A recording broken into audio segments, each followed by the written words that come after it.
Alam niyo guys, yan, magsangkotsa muna tayo ng pangpalasa lang siya ba. Ano muna natin parang sa charon. Para na lutong-lutong na siya. Diba? Ayan, dahil naglutong na siya, ilagay natin ang bawang.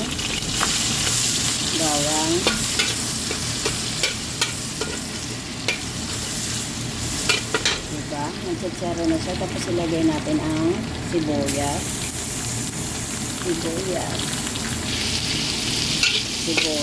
Yan, nalutong na yung satsaron, diba? Nagkatsa muna natin. Tapos, ilagay natin yung kamatis. Diba?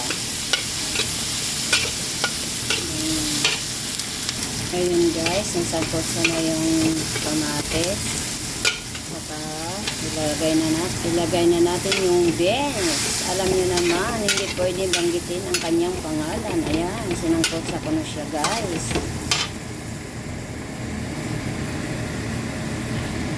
Ayan.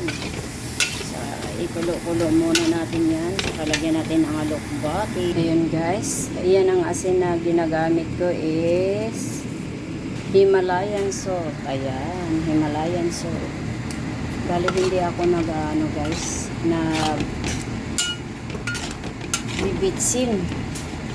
Himalayan salt. So, ilalagay na natin yung alokbati. Buhay OFW. Nilagyan ko pa rin ng malunggay, diba? Sa tanim ko lang lahat yan guys.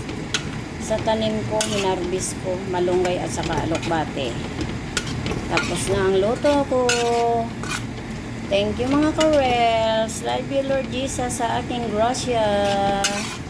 Diba? Kapartner niyan, pritong bangos. Thank you. I love you Lord Jesus. Buhay OFW.